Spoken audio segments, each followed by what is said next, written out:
오늘은 종용록 제19칙인데 문선사와 수미사, 이 유명한 수미사 공안입니다. 이게 대종고천사의 그 기록에도 이 수미산이 자주 등장해가지고 옛날에 우리가 강원에서 공부할 적에 서장 같은 거 공부할 적에도 수미산이라는 말이 나오는데 도대체 무슨 말인가?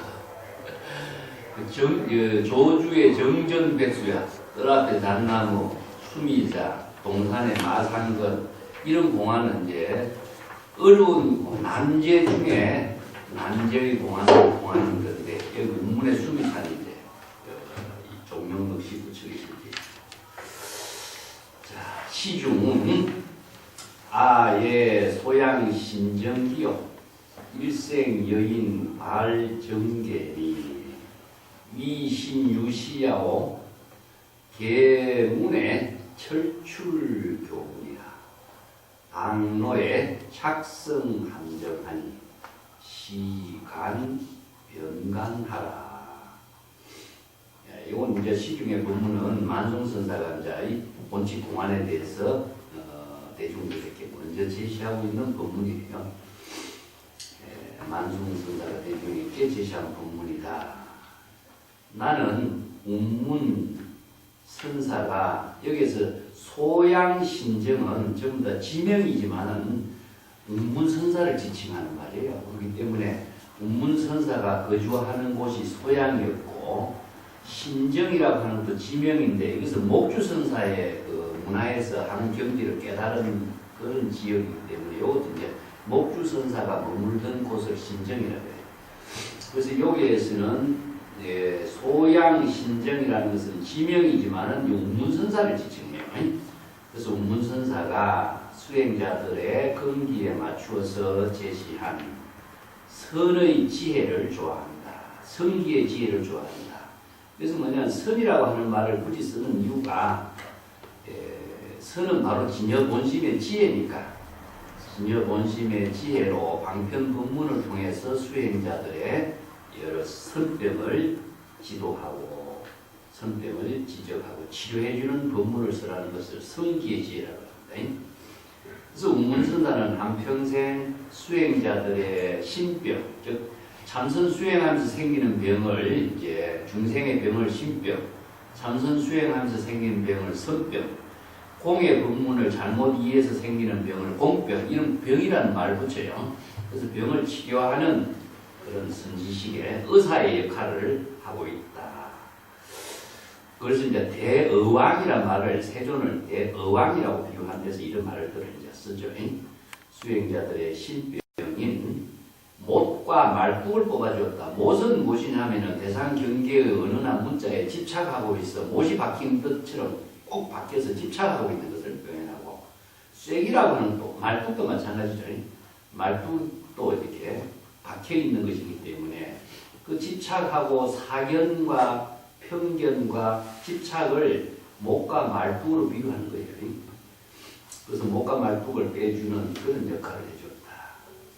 자, 그런데 어찌 운문선사는 때로는 문을 활짝 열어놓고 수행자들에게 악교 그릇을 제시하기도 하고 또 길에 함정을 만들어서 그 함정에 일부러 빠뜨리기도 하느냐.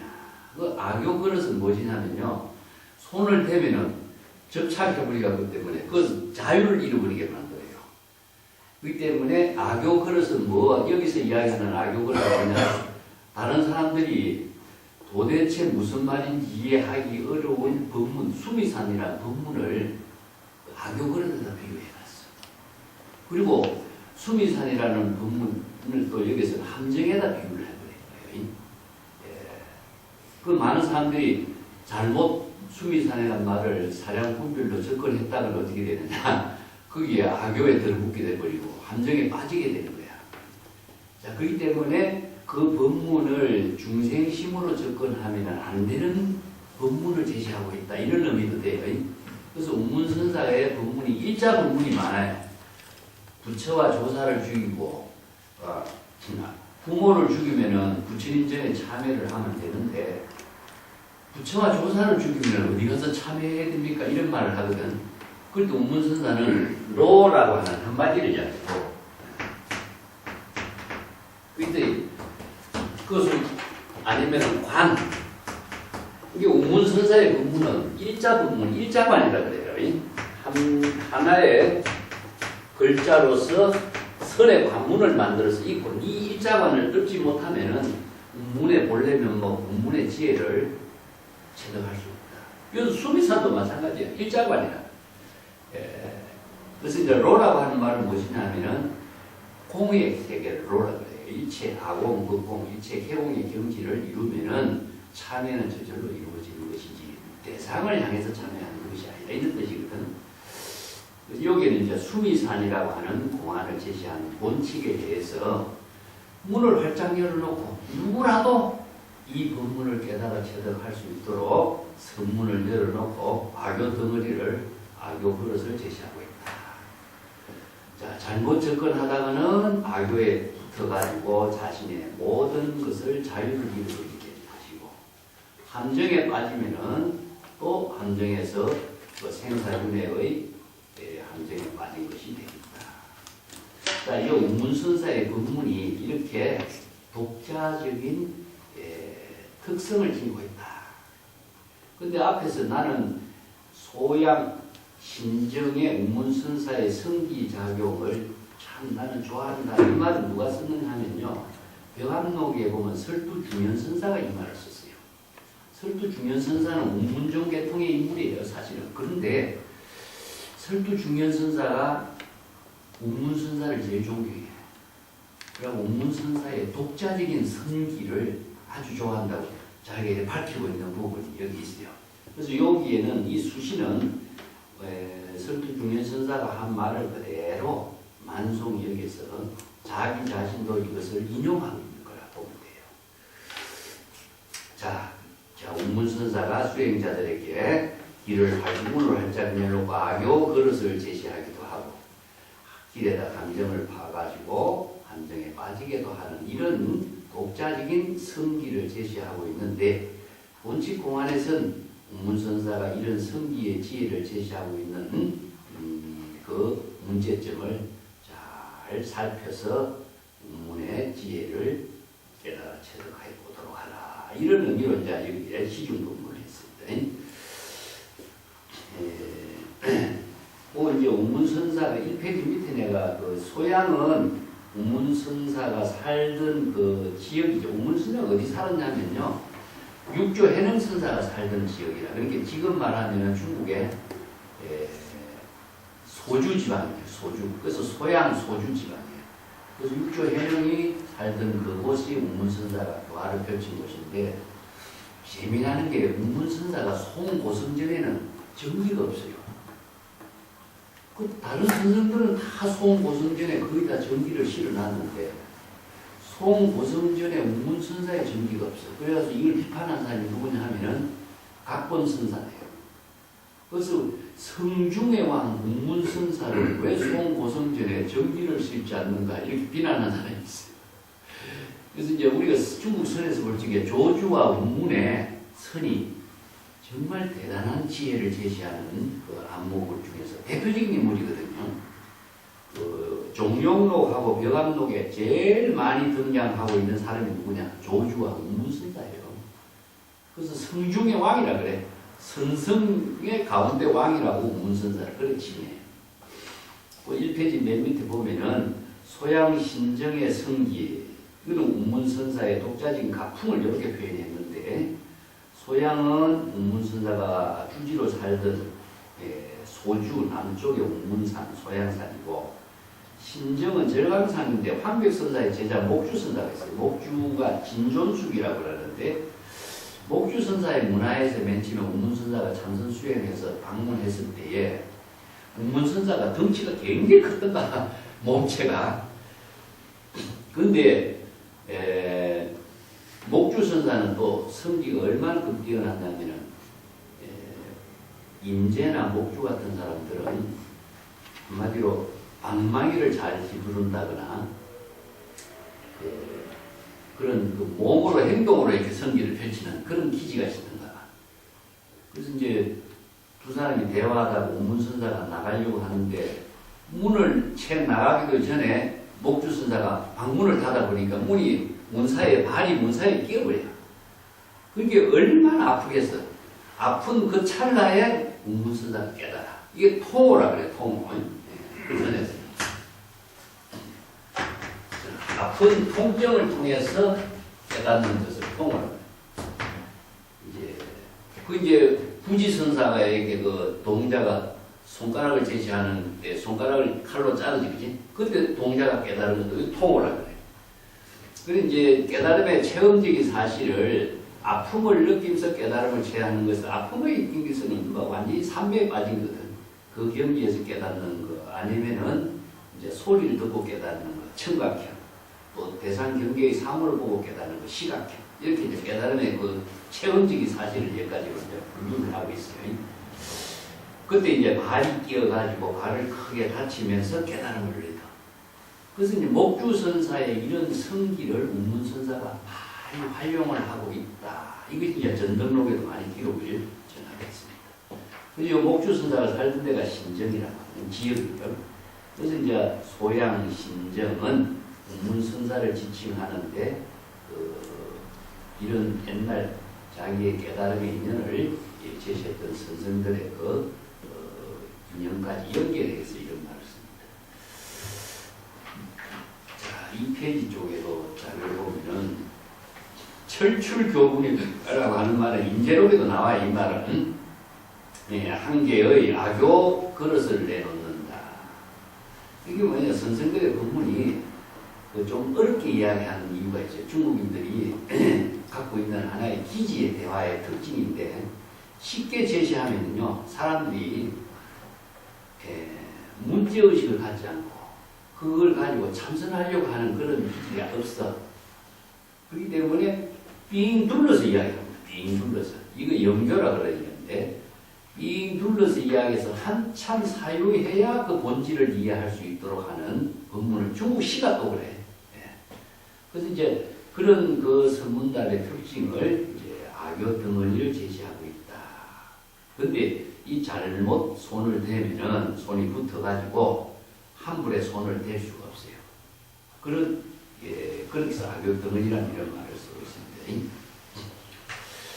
그 밑에 운문의 일자반에 대해서 내가 간단하게 몇 가지 써놨는데 운문선사의 그 법문은 한 글자로서 불법의 그 핵심을 깨닫도록 제시하고 있는 법문 일자반의 법문으로 유명합니다.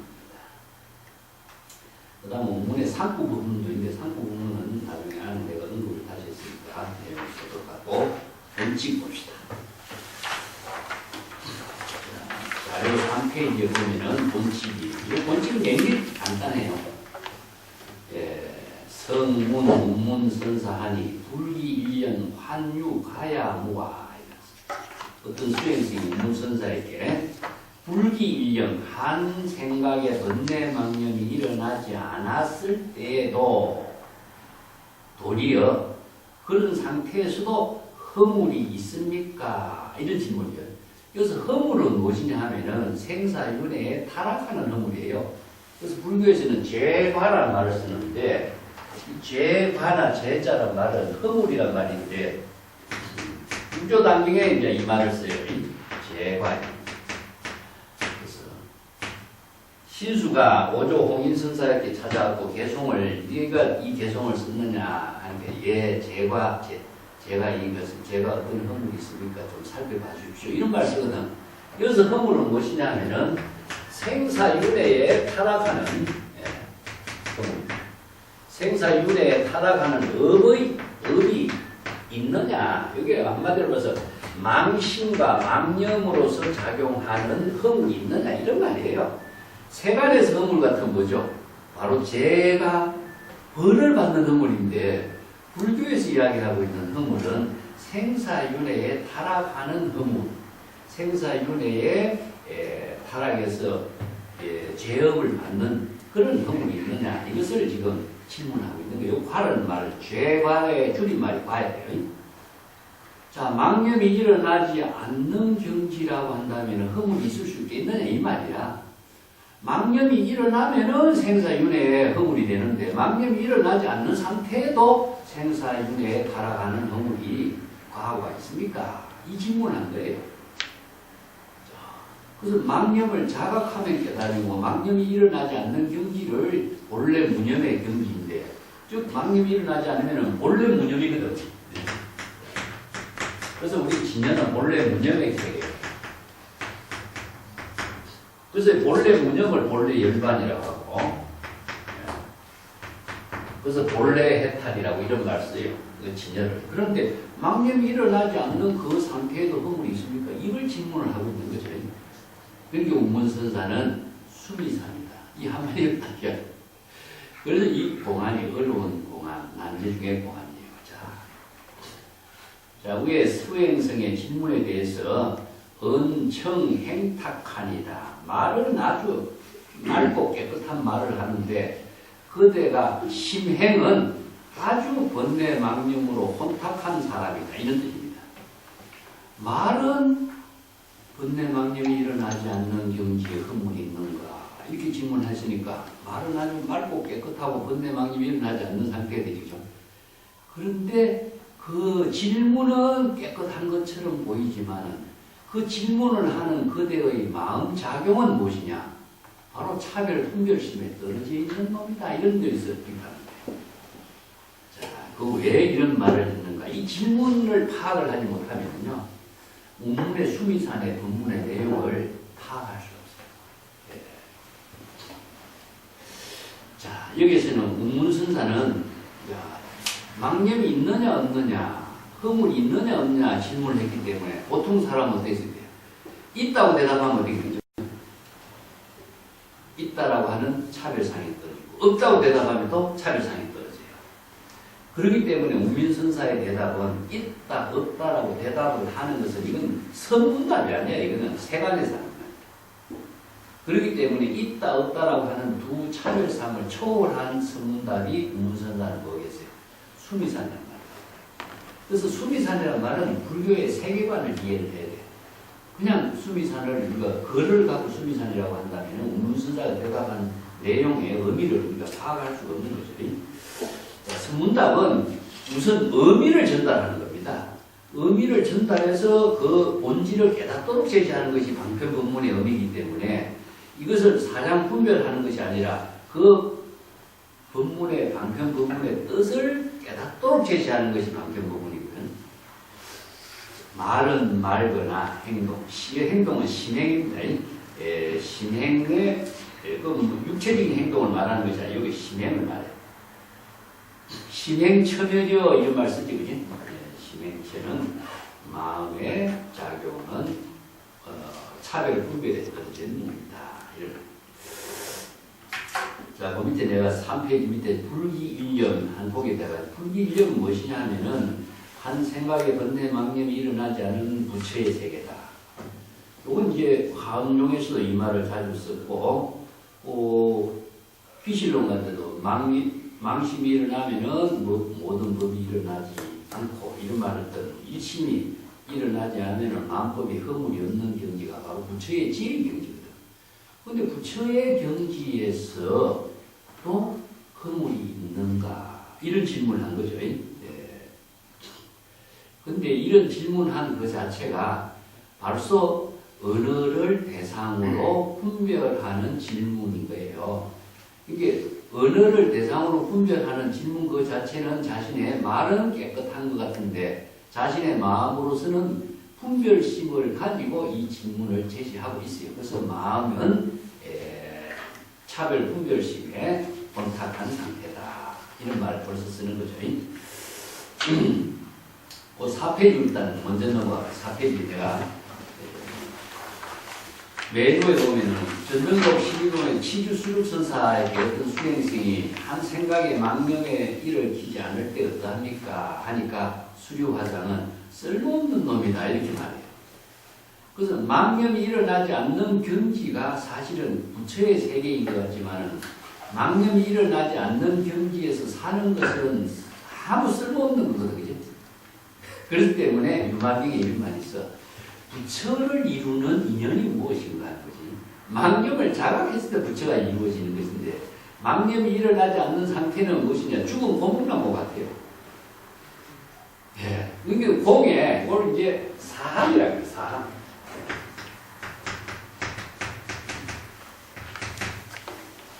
죽은 고목나무는 작용이 없는 거예요, 작용이. 그래서 이제 이런 말은 굉장히 깨끗한 말 같은데 그 벌써 질문하는 것 자체는 벌써 차별상, 그러고 무념무상의 경지, 망념이 없는 경지 그 자신이 바로 깨달음의 세계인 것처럼 생각하는 그 자체가 바로 차별상에 떨어진 하나의 사고다. 그래서 그대의 말은 깨끗한데 그대의 심행은 혼탁한 것이요. 심중에 망념이 일어나는 허물이 바로 자기 자신의 본래의 청정한 마음을 혼탁하게 하고 있다. 그래서 말과 심행, 언행이 일치되지 못하고 있는 질문이다. 이런 의미예요. 자, 거기에 대해서 차거를 이제 은청 행탁하니다 이렇게 만송했고 문순사에 대해서 대답은 수미산에 그래요. 수미산. 수미산이라는 말은 불교의 세계관이기 때문에 이게 불교의 우주관이에요. 그래서 불교의 우주관을 이제 인도인들이 왜 수미산 제시했는가? 그 히말라야 같은 그런 산을 이제 상정해서 제시한 불교의 세계관으로 보는데요. 4페이지에 내가 좀 설명을 해놔서 수미산은 수메루라고 합니다. 수메루. 요걸 이제 중국 사람들은 묘고산이라고 해요. 미묘하고 높은 산. 그러니까 우주에서 가장 높은 산이에요. 그래서 우주 그 자체를 산으로 표현했어요. 하나. 그리고 이 수미산을 중심으로 해서 불교의 세계관을 한 세계를 다 제시하고 있는 거죠.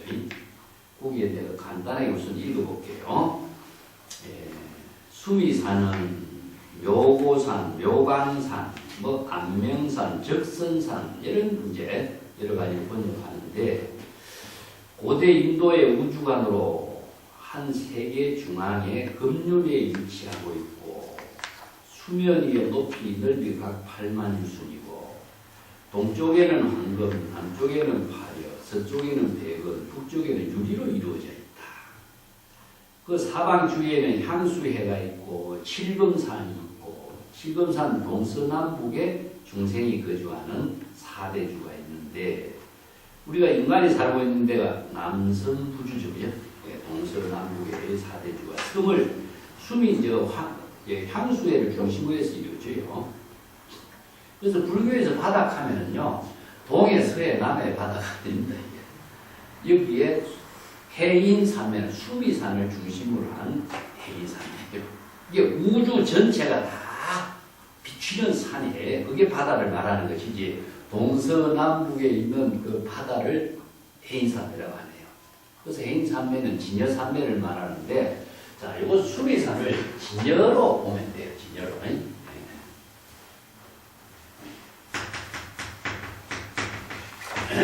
수미산은 하나의 법계를 말합니다. 그래서 법계 일상은 무엇이냐 하면은 바로 수미산은 우리들의 진여법신을 상징합니다. 그래서 불교의 법신, 세계관은 진여법신을 중심으로 해서 이루어져서 서라고 하는 거죠. 그래서 수미산을 중국선에서는 본래면 봅니다.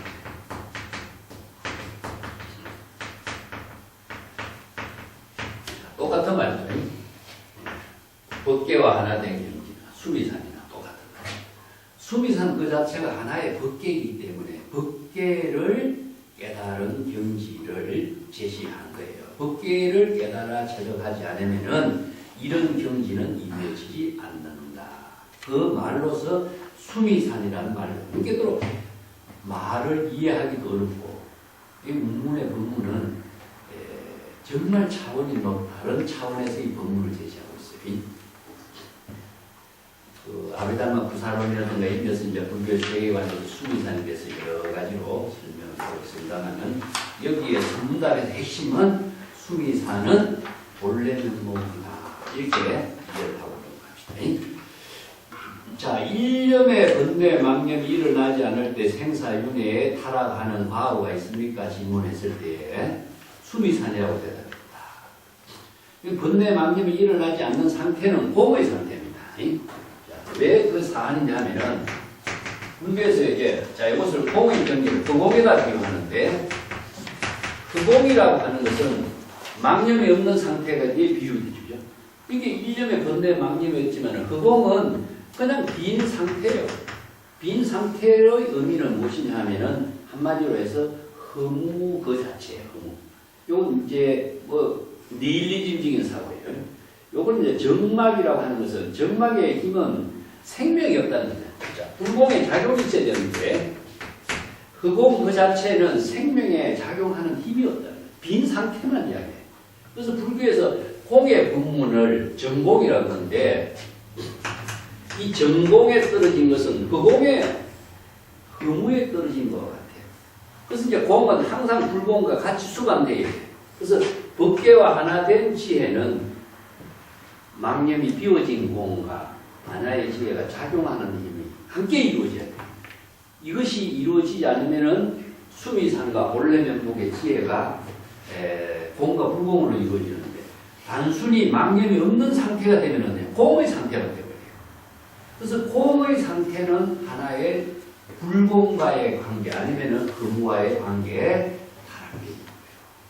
그래서 이제 대단히 말은 깨끗하고 청정하고 맑은 말을 하는 것 같지만 본질적으로 볼 적에는 차별상에 떨어진 질문을 하고 있는 진정한 안목을 갖추지 못한 허물이 있는 거죠. 그래서 수미산이다. 그래서 이제 흠이라고 여기서 차별을 내죠. 흠이라고 하는 것은요, 오르기 힘들다 이런 것입니다. 여기서 위험하다라고 하는 말이 아니라 오르기 힘들다. 수미산은 본래 면목, 거대의 안목으로서 본래 면목을 부족하는 수미산을 오르기는 어렵다. 수미산을 오른다라고 하는 것은 수미산을 자기 본래 면목으로 깨달아 체득하는 그런 능력을 갖추지 못했다 이런 말과 같아요. 여기 이제 선에서는 수미산과 같은 비슷한 말이 은산철벽이라고 해요. 은산철벽. 은산이라고 하는 것은 은으로 만들어진 산이에요.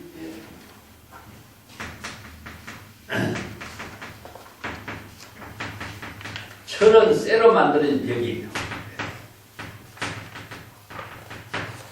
그 은산 철벽이 눈앞에 딱 가로막히고 있다 하는 것은요, 그게 오를 수가 없어요. 근데 이것을 은산 철벽을 관문을 뚫지 않으면은 앞으로 나아갈 수가 없어요. 근데 수행자들에게 문제를 제시하는 것이 뭐냐? 수미산, 은산 철벽 같이 공안을 제시해요. 이 공안을 뚫고 나갈 수 있도록 이제 참선 수행하는 것을 말하는데, 이 안목을 갖추면은 자, 은산 철벽이나 수미산이라고 하는 것이 자기화되고 자기 그 경기를 도로 이제 법문이 제시하고 있다. 자, 여기서 수미산은 본래 면목으로 이해를 하면은 자, 뒤쪽에 쭉 내려가 볼까? 5페이지에 내가 수미산에 대해서 조금 설명을 했으니까 5페이지 한번 보고 넘어갈까?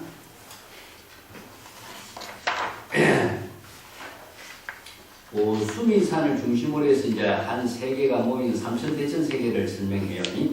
5페이지 위에다 보면은 한 세계가 1000개 모인 것이 소천세계, 소천세계가 1000개 모인 것이 중천세계, 중천세계가 1000개 모인 것이 대천세계. 그래서 이제 삼천대천세계가 이루어져. 그래서 일불이 출세하면은 삼천대천세계의 모든 곳이 교화를 이룬다. 그래서 이제 불교에서 삼천대천세계는 일불의 교화처라고 봐요. 거기서 수행성이 망념이 일어나지 않을 때 허물이 있습니까? 하는 질문에 수미산이라고 했다. 그 수미산이라는 그 본문의 대답에 대해서 이제 평창에 가면은 원통국사라고 하는 그 분이 법문한 것을 평창에서 인용해가지고 설명을 하고 있어요. 거기 가면 이제 그 자료를 갖고 함께 볼 수가 있는데, 망념이 일어나지 않는 것은 망념이 일어난 것과의 상대적인 두 분별적인 사고다. 이런 의미예요. 왜냐하면 망념이 일어났는가 일어나지 않는가 한 부분을 가지고 설명하고 있어요. 그렇기 때문에 이 질문은 말은 말 것 같은데 두 사람은 분별적인 사고에서 오염되어 있는 신행을 쓰고 있다. 이런 이야기예요. 그래서 이제 일어나고 일어나지 않고 정령, 과 뭐 선과 악이라고 하는 두 가지 상대적인 차별상, 아니면 있느냐 없느냐 이런 차별상을 초월하는 법문으로 운문선사는 수미산이라는 말 쓰지 거기에 상대적으로 있다 없다는 말로 대답하지 않는다. 그래서 여기 반야의 지혜가 불교의 독자적인 지혜가 여기에 있어요. 예. 여기에 공이라고 하는 상태만 이야기하는 것이 아니라 불공이 함께 작용되어야 반야의 지혜가 이거죠. 그래서 반야의 지혜는 내가 자주 이야기하지만 세계의 어느 사상, 종교, 철학가에서도 반야의 지혜를 제시한 사람은 없어요. 지금까지 이거는 불교만이 갖고 있는 독자성이라. 그 인도에서 이루어진 그 여러 가지 사상, 종교, 철학이 있지만은 인도에서도 반야의 지혜만은 불교밖에 없어요. 자, 이게 왜 그러냐면은 여기서 일체의 모든 차별상이 이어서 다 지워져요. 차별상. 여기서 이제 선과 악이라든가 아니면 부모, 그래서 부모 미생전 이런 말씀드리죠. 부모 미생전이라는 부모라는 차별상 아니면 선과 악이라는 차별상을 여기서 다 비워야 돼. 이 차별상이 비워졌을 때는 저절로 이거는 비우는 것은 스스로 비워야 되는데 발심 수행에서 망념을 발심 수행하는 거예요. 여기 초발심 정각을 이루는 법문이 그래서 필요한 거예요. 그 다음에 이것은 저절로 이루어져요. 저절로 불공의 반야의 지혜가 이루어져요. 그래서 선과 악이라는 차별 분별심을 이원적인 사고를 비웠을 때에 반야의 지혜는 저절로 이루어져요. 그래서 이 반야의 지혜를 브라주냐라고 해요. 브라주냐라고 하는 것이 전체라는 것입니다. 전체.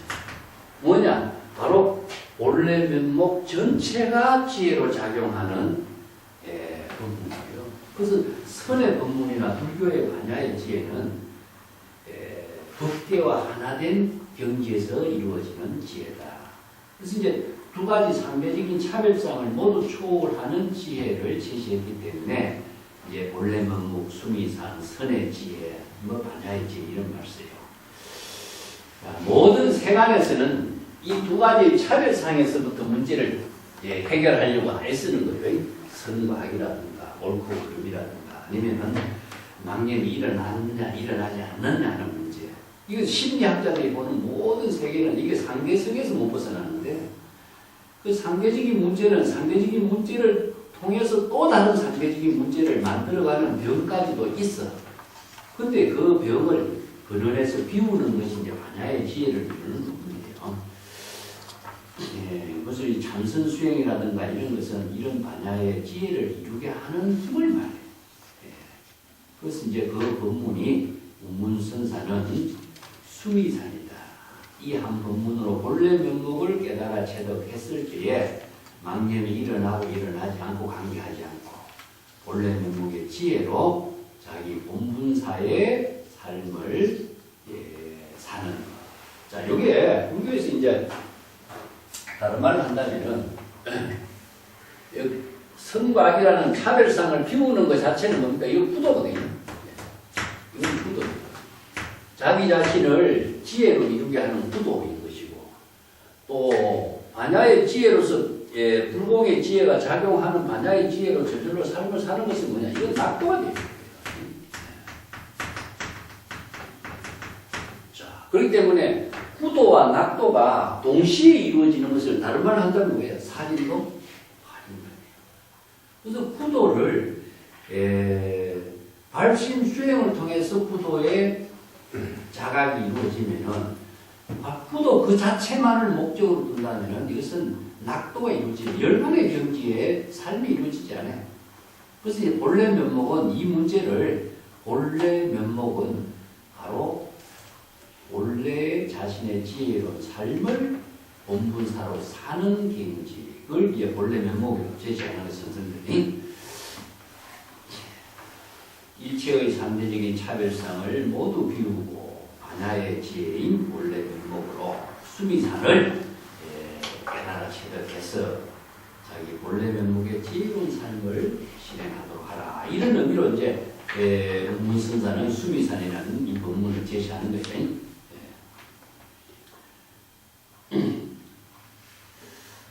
거기에 이제 만송이 여기에서는 이제 평창에 가면 또 설명을 좀 자세히 하고 있는데 활풍의 바람이 불어도 수미산에는 들어가지 못하고 수미산은 하늘이 덮지 못하고 땅이 실지 못하고 활풍의 바람이 불어도 들어가지 못하고 물을 뿌리도 섬이 들지 않는다 이런 말을 표현해요. 이게 모든 대상 경계가 다 초월된 경계이지. 이게 뭐냐 하면은 진여의 원래 면목은 외부의 힘에 의해서 작용되면 안 되는 거예요. 그렇기 때문에 어떤 망념의 발음이라든가 무기라든가 차별상의 생각에 개입할 여지가 없는 그런 경지를 이제 원래 면목을 회복해라. 수미산의 깨달음의 경지를 체득하라. 자, 6페이지에 보면은 만송이 이걸 위험하다 이렇게 했는데 운문선사의 수미산이라는 법문은 본래 면목을 회복하는 것은 다행이지만 그 8만 유순이라 되는 높은 수미산을 대상 경계로 사량 분별한다면 오를 수도 없고 지극히 위험하다. 생사윤회에 타락하게 될 뿐이다. 이게 아무리 귀중한 말이라도 어떻습니까? 대상 경계로 사량 분별하면은 자신이 바로 망령이 되기 때문에 생사윤회에 타락하는 과거가 생긴다. 근데 그것도 은산철벽이라고 써놨네. 은산철벽은 사량 분별해서 접근할 수 없는 세계다. 그런 거죠. 자, 평창을 통해서 이제 선생들의 법문을 같이 한번 읽어봅시다. 6페이지에 평창 만송선사가 공식 공안에 대해서 다음같이 해설했습니다. 원통 선국사는 이분도 이제 정기는 이제 간략하게 자세하지 않아요. 종용록에 가끔 이분 말을 언급을 하고 있는데 이분 법문이 안목이 뛰어나기 때문에 이런 분들의 말을 여기서 이제 언급을 하고 있는 거예요. 원통 선국사가 이 공안을 제방해서 선문답으로 많은 선생들이 논의를 하고 있다. 혹은 어떤 사람은 수행성이 운문선사에게 질문한 것은 벌써 망념을 일으킨 허물이 수미산과 같이 많다라고 이렇게 어떤 선생은 이 법문을 하기도 하고 또 어떤 선생은 마치 수미산과 같이 번뇌 망념이 활풍의 바람에도 흔들리지 않고 청고에 여여하게 항상 움직이지 않는 경지다라고도 법문을 하고 또 어떤 사람은 이 공안은 어려운 문제라서 수행자들이 참고하여 통과하기 어려운 것이 마치 수미산을 마주하는 것과 같다. 이렇게들 법문들. 자, 이렇게 선생들이 이 수미산 공안을 가지고 자기 나름대로 이렇게 법문을 그 당시에 송대에 많이 이렇게 분분하게 법문을 하는 경우가 많다. 이 공안에 대해서 많은 수행자들이 이렇게 사량 분별해서 이해하는 것은 운문선사의 참된 뜻을 깨달아 체득했다고 할 수 없다. 만약에 자의식으로 이 공안을 사량 분별하는 의식의 밑바닥이 푹 빠지고 사량 분별해서 얽힌 붉은 실타래가 끊어지면은 비로소 그 모두가 그릇된 것이라는 사실을 알게 될 것이다. 자, 원통 선국사가 당시 선생들이 이상하게 자기 생각대로 법문하는 것을 이렇게 비판합니다. 근데 어려울 일 보면요, 수미산이라는 이 공안을 언급하지 않는 선생이 없어. 그만큼 운문선사의 수미산이라는 공안은 한 선생들에게 하나의 중요한 화두가 되고 있어요. 그러니까 많은 사람들이 이 공안을 자기 나름대로 이해하고 이렇게 법문을 하고 있다는 것을 지금 비판하고 있어요. 요 밑에 밑붕이 빠졌다. 이것은 이제 설봉선사가 오산에서 선도한 이야기죠. 덕산선사의 법문을 듣고 나는 의심의 모든 덩어리가 그냥 밑둥이 빠진 것처럼 됐다. 큰 비워진 상태가 됐다. 이게 맺혀있던 것이 그냥 빠져버린 상태가 됐다. 이런 말을 하나의 깨달음의 체험적인 표현하는 거고, 그 다음에 거기에 홍사선단이라는 말이죠. 홍사라는 말이 무엇이냐 하면요, 여기 번뇌 망념을 엮은 것을 홍사라고 해요. 뒤에도 설명을 해놨지만 홍사는 부부의 인연을 맺어주는 게 홍사예요. 이게 주객, 자타, 선악이라고 하는 인연이 맺어지는 것이 번뇌망령으로 연결되어 있는 상태를 중국 선선들은 홍사라고 해요. 부부의 인연이 맺어진 것처럼 자아의식과 대상 경계에 분별하고 있는 번뇌망령이 있는 것을 홍사라고 표현해요. 이 홍사가 끊어지는 것은 바로 모든 차별상의 인연이 다 끊어진 경지, 이런 표현을 씁니다. 중국의 그 고사에 있는 말들을 선생들은 이 선의 수행과 지혜로 다양하게 응용을 하고 활용하기 때문에 그 말을 그대로 받아들이고 여기에서 이해하면은 이제 잘못될 수가 있어요. 자, 7쪽에 봅시다. 그대는 들어보지 못했는가? 운문선사는 상구의 근본으로서 일구의 근본을 밝히고 일구의 근본으로서 상구의 운문선사의 가풍을 밝히고 상구와 일구가 서로서로를 간섭하지 않고 향상일로의 길을 깨달음을 이루게 한다. 이렇게 설했다. 그래서 향상일로라는 것은 상구본이죠. 바로 일체의 모든 향상로라는 것은 일체의 번뇌 망념을 등비운 경지가 향상로예요. 그 상구보리를 향상로예요. 향상로, 향하로 이렇게 향상은 상구보리, 향하는 하와중생이랍니다. 근데 동시에 이루어지거든. 자, 이게 불과 어느 불변선사 벽암록을 쓴 글이죠. 운문선사의 대답은 사람들의 식정이라는 것은 사람 분별하고 감정이 있는 말이거든요. 식정을 끌어들이는 말이 많다. 그 운문선사의 본문은 중생들의 그 질문이 사량 분별하는 식정을 이렇게 끌어들여서 바로 지도해주는 그런 본문이 많다. 이런 말이지. 그 만성선사가 말하기를 운문선사가 수행자의 식정에 맞추어서 식정을 떨쳐버리도록 수리산이라는 일부로 쓰라는 것은 훌륭한 능력을 갖춘 수행자들을 위한 법문인데 일반 수행자들은 이 법문을 충분히 이해할 수가 없다. 자, 부라고 하는 말은요, 상대하다는 뜻인데 일반 수행자들에게는 이 법문이 서로 상대할 수 있는 법문이 아니다 뜻입니다.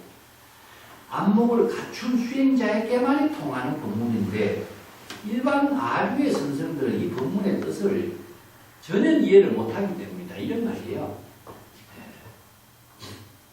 이 수미산이라는 하늘이 덮지 못하고 땅이 식지도 못하고 활풍에 번뇌 망령도 들어갈 수가 없고 오염된 물을 뿌려도 물이 스며들지 않으니 오직 건강과 같은 지혜의 건강 반야의 지혜의 눈동자로 한번 불빛과 투과하면 이게 일념에 은하대오 하는 것을 이렇게 표현해요.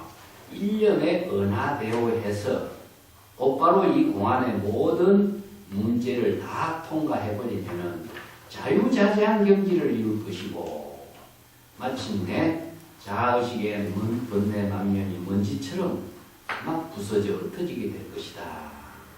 그러한 후에 도리어 눈썹과 속눈썹 위에 본래 눈목이 홀로 아득히 우뚝 솟은 높은 산과 같으니라.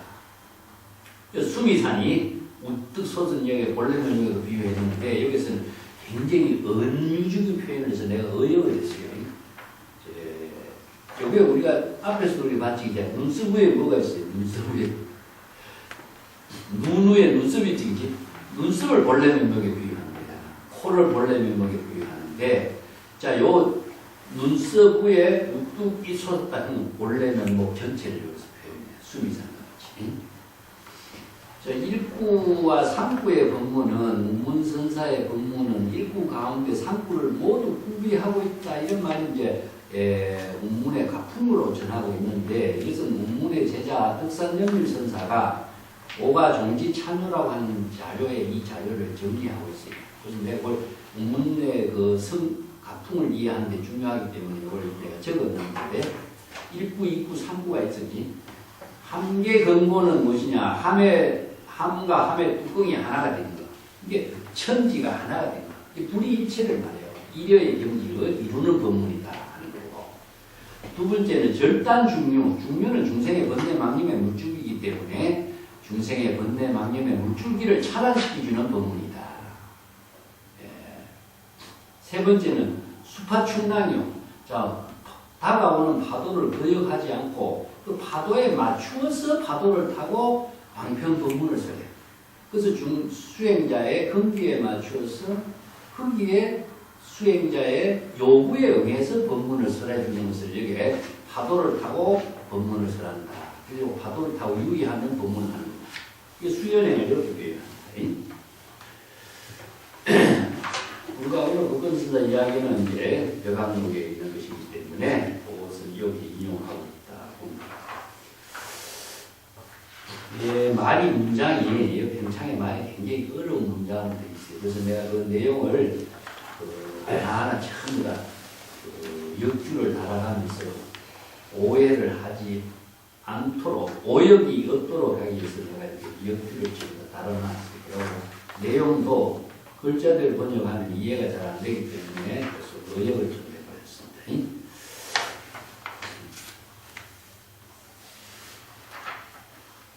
자, 뒷장을 볼까? 줄을 많이 달다 보니까 페이지가 10페이지 없는 거 아닙니까?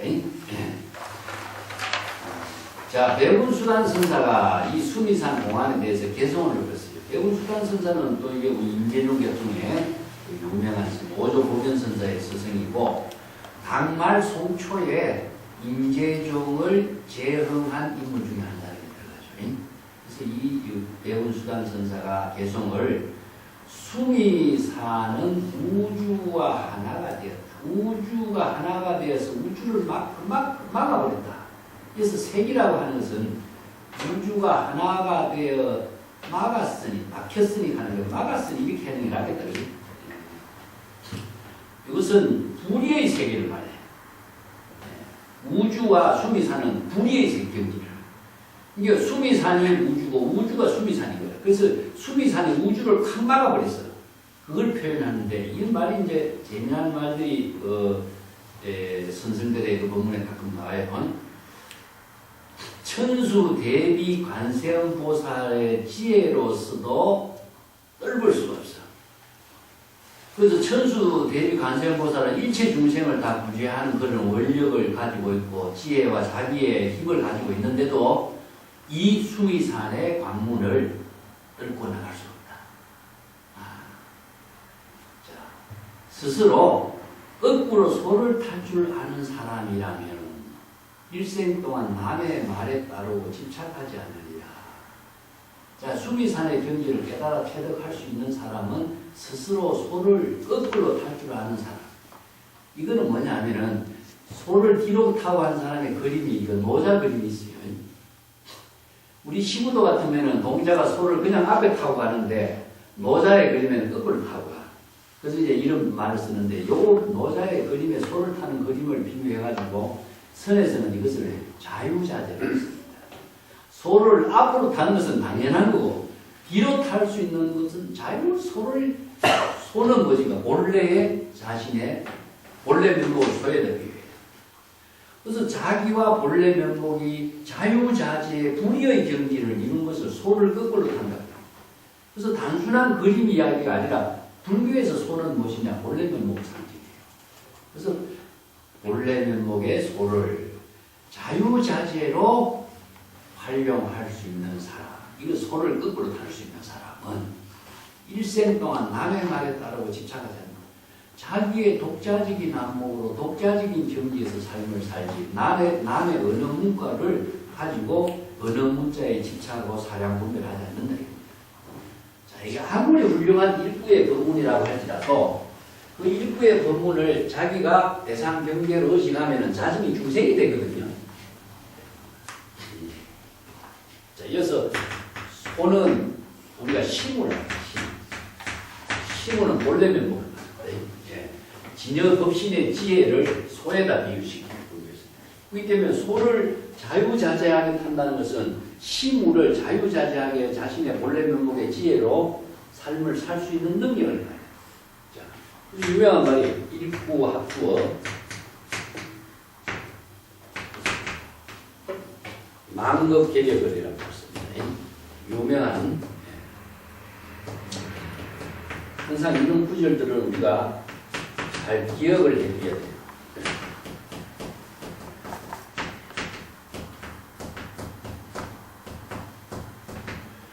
아무리 훌륭한 일구의 법문, 진리의 법문, 훌륭한 강평 법문, 깨달음의 법문이라고 할지라도 이 말을 자신이 의식의 대상에 두고 있으면은 어느 문자에 속박되어 있는 자신이 마치 뭐와 같으냐, 영원히 말뚝에 묶어둔 양나기와 같다는 거예요.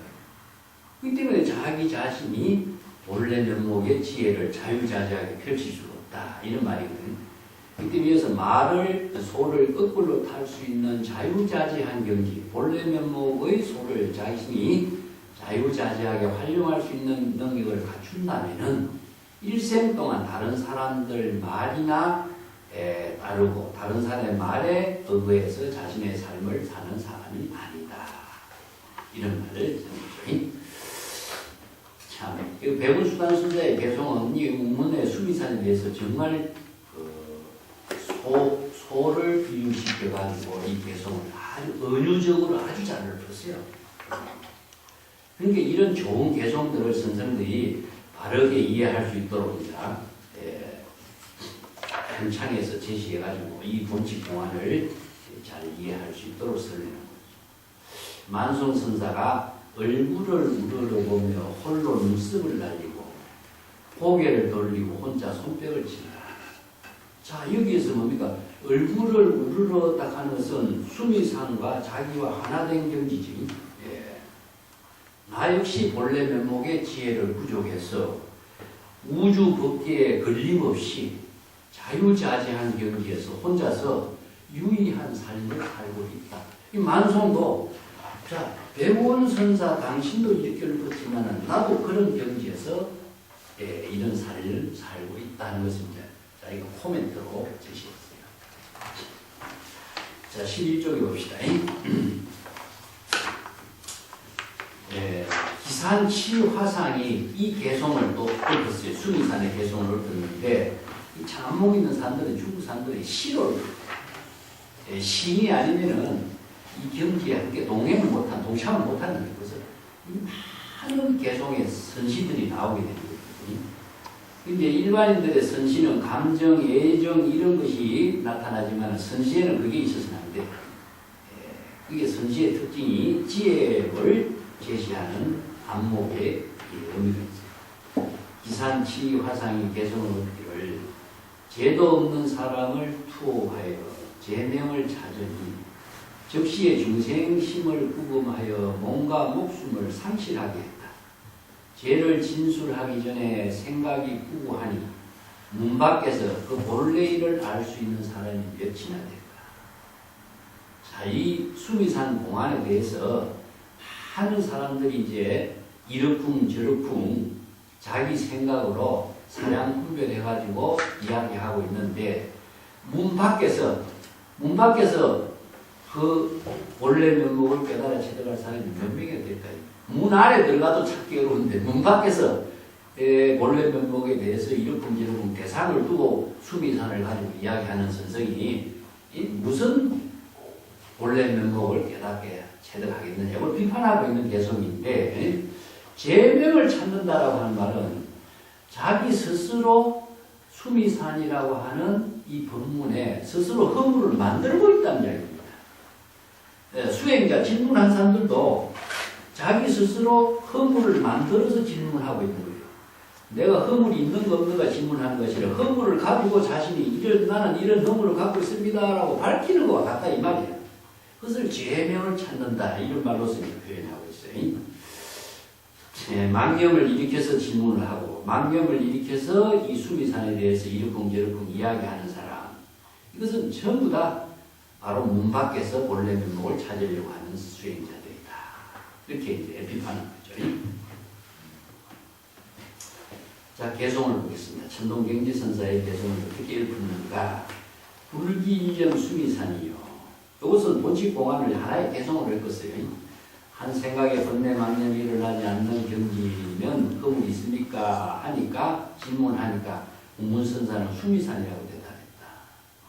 자, 불기 1년 수미산은 한 생각에 번뇌 망념이 일어나지 않는 수미산은 바로 본래면목입니다.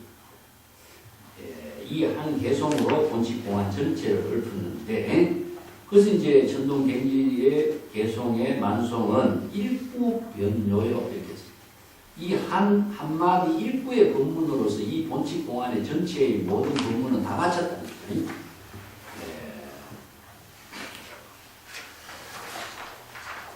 그래서 우문의 일구 법문이 수미산도 일구 법문이 되는 거죠. 자, 12쪽에 들어가겠습니다. 소양법시 이비주. 예, 아니 결이 소양선사, 운문선사죠. 운문선사가 수미산이라고 법문을 베푼 것은 법시죠. 그 마음에 조금 더 아끼고 인색한 마음이 조금 더 없었다. 근데 왜 이런 말 하냐면 법문을 좀 자세하게 하면 이해를 잘 할 텐데 막 한마디 딱 해주니까 법문이 너무 인색한 것이 아니냐 이런 말도 되겠죠. 그죠? 그래서 수미산이라는 법문이 아까워서 한마디로 한 것도 아니고 수미산이라는 법문은 본래 면목의 모든 재산을 다 베푼 것이다. 법제를 다. 자, 본래 면목의 법제만큼 법보시를 더 잘하고 더 넉넉하게 한 법보시가 어디 있느냐 이겁니다. 그래서 다른 방편 법문은 하나의 지혜를 체득하는 법문이지만 운문선사의 수미산은 본래 면목 전체를 다 제시하고 있는 법보시다 이런 뜻이에요. 그래서 운문선사의 법보시는 아낌이 전혀 없습니다. 그 정도가의 유명한 말이 있어요. 예시문계 무옹색이요. 큰 법보시의 문을 열으니 옹색함이 없다. 이게 바로 정도, 도를 깨달아 정덕하는 유명한 개성이에요. 이런 법문을 참조해가지고 이렇게 개성을 얻었다고 볼 수 있고, 그래서 이제 만송은 천동야 불소로다. 천동백지선사도 운문선사만큼 큰 법보시를 하고 있습니다. 이렇게 칭찬해주고 있어요. 자, 운문선사만 그렇게 큰 법보시를 한 것이 천동백지 당신도 정말 이 수미산이라는 법문에 대해서 큰 법보시를 하는 사람이다. 극내양수 상품부요. 이 극내하고 밑에는 의거하고와의 상대적인 대꾸로 설명해놨어요. 긍은 무엇이냐? 이 수미산의 법문을 그대로 수긍한 겁니다. 납득해서 깨달아 체득한 것을 긍이라고 해요. 이 긍은 성당이라고 하는데 중국 선생들이 이제 스스로 그 경지를 은하대오 하는 거예요. 납득해서. 이걸 이제 긍이라고 해요. 긍이란 말을 이제 연결해서 쓰면은 이 한 글자로 쓰는데 이것은 바로 자신이 깨달아서 그 경지를 이루었다. 그대로 이제 한마디로 해서 신수하는, 신수공연하는 경지가 되고, 긍정하는 것이 되고, 아니면은 수긍하는 것이 되고, 아니, 이걸 성당이라고 그래요. 성당. 조금 성문다고. 성당이라. 똑같은 의미죠. 전부 다 자기 자신이 이 법문을 바로 깨달아 체득한 입장이다. 그걸 이제 긍내. 이 수미산이라는 법문을 자신이 긍정해서 깨달아 체득한다면 두 손 가득히 선물을 부여하는 것이고, 그래서 이제 양손이라는 것은, 두 손이라는 것은 이제 양순 전체를 다 드러냈다 이런 말입니다. 본래 면목을 전체 두 손으로 그대로 다 드러내서 그대로 분부, 선물했다.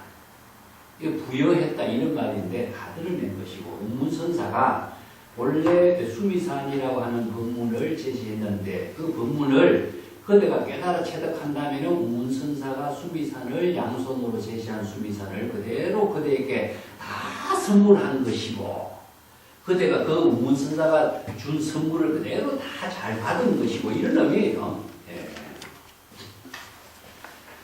지공이 성당불하로다. 단지 그대가 그대로 여법하게 받아들이지 선물을 받아들이지 못할 것을 걱정할 뿐이다. 자, 수행자들에게 제시하고 있는 문제예요. 운문선사는 하나도 아끼지 않고 법보시를 다 선물했는데 그대로 성당 그대로 받아들이지 못할까 걱정이다. 그대로 자신이 깨달아 체득했으면 그것을 그대로 다 선물을 받고 받아들일 수가 있다 이 말입니다. 그런데 밑에 구절 의거 천신불가반이요. 의라고 하는 것은 주저주저하다는 말입니다. 의심하고 주저주저하다 철저한 확신을 갖지 못하다 이거 의심적차 동념적계와 같아요.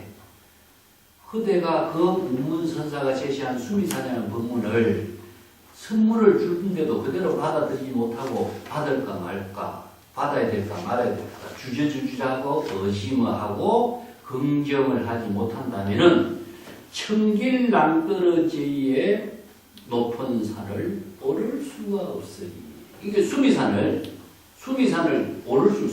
자기 자신의 본래 면목으로 만들지 못할 것이다. 네. 요 이제 반대로 하는 거예요. 자, 긍정하면은 본래 면목을 깨달아 체득할 것이고, 부정하고 의심하면 깨달아 체득하지 못할 것이다. 거기에 만송이 이제 도로 적객이요. 이마에다가 손을 대고 먼 흑공을 쳐다보고 있다. 자, 이게 뭐냐? 수행자가 본래 면목, 운문선사가 제시한 본래 면목 수미산의 법문을 자신의 지혜로 체득하도록 운문선사는 설했는데 어리석은 수행자는 운문선사의 수미산이라는 법문을 어느 문자의 대상 경계를 이렇게 먼 산을 쳐다보고 있는 것처럼 바라보고 보고 있다. 이렇게 이제 착을 해요. 창해활하고 밑에 구절하고 배분한한 이것도 댓글로 이루어졌어요. 창해는 푸른 바다가 넓고 자 여기서 푸른 바다를 뭐 수미산을 중심으로 하는 향수입니다. 예. 수미산을 중심으로 하는 푸른 바다는 넓고 넓게 펼쳐져 있고 또 밑에 배분은 흰 구름은 그 공에 뜬 흰 구름은 한가하기 짝이었다. 자, 이것은 본래 면목이 작용하는 세계는 넓고 일체의 대상 경계가 초월된 경지. 이것을 이제 개선을 했는데 또 참으로 한번 보면은 함천요기무대아니요. 하늘도 담고 해도 그 속에 잠기는 끝이 없다. 자, 이렇게 수미산 안에 하늘뿐만 아니라 해까지도 포용하고 있다. 우주를 전부 다 포용하고 있는 것이거든요. 그렇기 때문에 부분만을 담고 있는 것이 아니라 법계와 하나 된 모든 하늘과 해까지도 그 속에 다 포용하고 있다. 그만큼 본래 면목의 지혜 작용은 넓고 광활하다. 뭐 진여해라든가 법성해라든가 이런 언어들이 다 이런 불교에서 이야기하고 있는 바다적인 표현은요, 이게 전부 다 수미산을 중심으로 하는 황수해를 말합니다.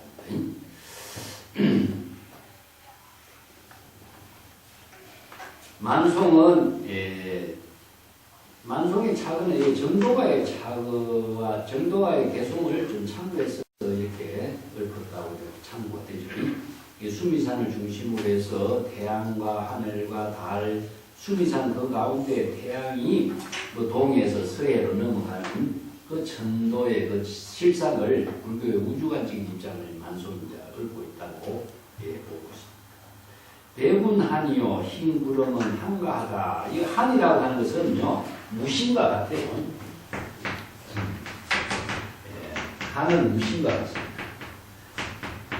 무심이라는 것은 대상에 대한 분별심과 망심을 갖지 않는다 하는 거죠. 이제 한도인 이런 말 쓰죠. 한가하게, 무심하게 지혜로운 삶을 사는 사람을 이제 저랑무인, 한도인 이런 말 쓴대. 한이란 말이 참 재미난 말이 다른 말 한다면 한이란 공과 같아요. 그 때문에 한하고 그 그 일본 사람들 재미난 표현이 하나의 적이라고 하는 글자를 갖고 과거에 하나의 극치로 쓰는 거예요. 한과 적. 뭐 와비라든가 사비라든가 이런 걸 쓰는데 그 우리의 언어로서 정확하게 표현하기 좀 어려워요. 그냥 무심의 경지, 대상을 초월해서 독자적으로 무심의 경지에서 살고 있는 것으로 그걸 표현하고 있는 것이다. 흰 구름은 한가하다.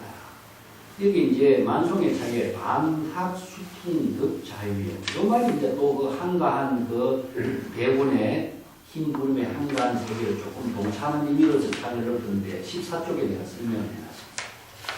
흰 구름은 무심하고 한가하고 얼굴을 들고 수미산을 바라보면 홀로 멀리 높게 우뚝 솟아있는 산. 그 산허리에 배분이 유유히 흐르고 무심하고 한가하게 왕래하고 있는 유유자적한 모습. 이건 이제 이렇게 읊었다. 그 이제 배분에 대해서는 한산시의 유명한 개송이 많아요. 그래서 한산시의 주제가 청산과 배분입니다. 그래서 청산은 주인이요, 배분은 객이요. 그래서 이제 이 말을 토대로 해갖고 우리 선언에서 하면은 이제 청산과 배분이라는 건 자차를 정해놔. 직책을 맡은 사람은 청산이야. 그 다음에 수행자는 뭐 배분에 되는 거예요. 무심의 경지력, 그래서 비유하는데 배분 포유숙이라는 유명한 말도 있어요. 자, 배분과 청산이 같이 무심하기 때문에 무심의 경지에서 불의의 묘용을 이루고 있다. 이것을 다르게 말한다면 밑에 이제 만송의 그 개송의 차거에도 흰 구름은 학을 벗하고 바람을 따르니 자유롭다 이런 차거를 내렸는데 흰 구름, 학, 흑공, 바람 일체의 모든 사물이 각자 대상을 의식하지 않는 거예요. 흰 구름이 청산을 의식하지 않고 학이 흑공을 의식하지 않고 바람도 의식하지 않고 그렇기 때문에 학은 자기 본분사로 흑공을 자유롭게 날 수가 있다.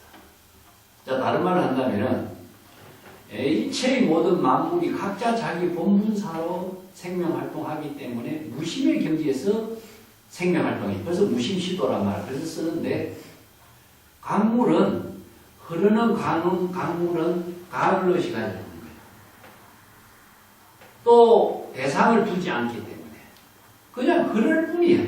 흐르는 것을 본분으로 하고 생명활동으로 하고 있기 때문에 본분사의 삶이 무심하게 작용하는 것이다. 그 나무는 바람을 의식하지 않고 대상을 의식하지 않기 때문에 나무는 나무대로 꽃을 피우고 모든 만물이 다 그렇게 이루어지는 세계를 제법 실상이라 그래. 이것을 이제 불교에서는 각자 자기 본분사, 본분이라고 하는 것은 자기의 근본에서 시절 인연에 따라서 분수 끝 이런 말이죠. 능력 끝 이런 말이다. 예, 말씀으로 그릇에 맞추어서 물도 받아들이는 것처럼 이게 수분이란 말이에요. 이게 본분은 수분과 같아. 자신이 거기에 자신의 본분에 맞추어서 이런 뜻이거든. 이 분이라는 것이 불교에서는 굉장히 중요한 말입니다. 수행자 모든 십지보살의 수행이 각각 달라. 사람마다 다 다른데 그게 뭐가 다르냐? 분이 다르다는 거예요. 분이. 그래서 이제 본분사는 각자 자기의 본분에 따른 일을 시절 인연에 따른 일을 하기 때문에 이걸 본분사라고 해요. 지혜가 큰 사람, 적은 사람 그 자신이 시절 인연에 따른 본분의 생명활동만 할 뿐이다. 그렇기 때문에 학의 다리는 긴 본분으로 살고 오리 다리는 짧은 다리의 본분으로 사는 거예요. 초목은 초목대로 나무는 나무대로 자기 본분에 맞는 본분사를 하기 때문에 자신의 모습을 비교를 하지 않고 자신과 남과의 차별의식을 갖지 않는 거죠. 그래서 본분사의 삶 그 자체가 바로 무심의 경지다. 그게 제법 실상이라 그래요. 이런 표현들이 참 재미난 표현들이 참 선에서는 이게 선 한마디로 시인들의 세계이기도 해요. 자, 여기에서 우리가 이제 어록을 읽고 경을 읽는 것 자체의 의미는 무엇이냐 하면은 사실은 전부 다 경문인데 법문은 언어로 이루어져 있거든요. 자, 법문을 말로 하는 것도 말도 궁극적으로 언어로 이루어져 있어요. 그래서 언어를 중심으로 해서 자신이 지혜를 이루는 유의를 합니다. 이걸 낙이라고 해요. 언어를 통하지 않고서는 낙도를 이루지 못해. 그래서 이제 경전을 읽는 것은 발심수행이지만 발심수행이 바로 언어를 통해서 낙도를 이루게 됩니다. 그래서 발심수행의 구도와 발심수행을 통해서 이루어진 유의산매의 낙도가 함께 이루어지는 삶이 되는 것이 본분사나. 그게 구도적인 삶으로서의 의미를 두면 목적이 생겨버려요. 그 목적을 추구하는 것은 중생심이 되는 거예요. 그렇기 때문에 초발심 정각은 그런 의미를 두고 있어요. 여기는 구도와 낙도의 관계는 이 초발심이에요. 초발심이고 이건 정각이고 여기 기시로는 이걸 시각이라고 해요. 시각과 공각. 그렇기 때문에 이것이 동시에 이루어져야지 구도를 목적으로 두고 구도를 하면은 중생이 돼요. 그래서 한 소식을 얻기 위해서 수행하는 것은 목적 지향의 수도이기 때문에 그거는 중생심으로 하는 것이죠. 그래서 불의의 묘용이 이루어지지 못한다는 거예요. 그래서 무심의 경지에서 본분사는 이루어집니다. 자, 그 밑에 봅시다. 14쪽에 막장 호발 찾기가 나라. 트럭 하나라도 수미산 본래 면목에 붙이지 마라. 자, 문문선사가 제시하는 수미산이라는 법문에 자신이 트럭 하나만큼으로 사량 분별을 해서 접근하지 말아야 돼. 자신이 본래 면목의 수미산의 지혜를 이루고자 한다면 트럭 하나라도 문문선사가 설한 그 수미산의 법문에 대해서 의심을 하고 사량 분별해서는 벌써 본래 면목의 수미산과는 다른 경지의 중생이 될 것이다. 자, 이 한마디는 참 절실한 그 법문이라고 할 수 있어요. 이태다생이요. 차근은 만중이 뭐라고 했냐면은 이미 너무 많다. 너무 많은 트럭이 지금 붙어있다. 이 뜻이에요. 뭐냐? 이미 너무나 많은 수행선들이 문문선사가 제시한 수미산 법문에 대해서 사량 분별하는 트럭이 많이 붙어있다. 수없이 많은 수행성들이 문문선사의 법문에 대해서 사량 분별하고 있을 뿐이지 정녕 이 법문을 바르게 깨달아 체득한 사람이 참 드물다. 이런 차별이. 악의 성운 안만아요. 거짓으로, 이거 가라고 하는 것은 거짓으로 닭성, 개성, 닭울음 소리를 내는 겁니다. 이것은 거짓으로 닭울음 흉내를 낸다는 고사가 있어요. 이건 계면구도라는 말이 있어요. 계면구도. 거짓으로 닭울음 내는 흉내를 내서 그 함곡관이라고 하는 이제 관문을 통과하는 이런 고사가 있어요. 유명한 맹상군 열전에 나오는 내가 14쪽에서 설명해놨습니다. 거짓으로 닭울음 소리에 흉내를 내쓰는 것을 나 천동 자기 자신에게 나를 속이지는 못할 것이다. 이것은 엉터리 수행자들이 수미산이라는 공안을 자기 나름대로 엉터리로서 비슷하게 흉내 내가지고 자신의 본래 면목을 깨달아 체득한 것처럼 속이려고 하겠지만은 나한테는 안 통한다. 나에게 그런 사람은 인정을 못 받는다. 그래서 자기 자신을 수미산을 통과하는 관문의 파수꾼으로 생각하는 거예요. 그건 이제 도를 비유를 했는데 여기에 사기열전에 나오는 맹상문 열전에는 나와요.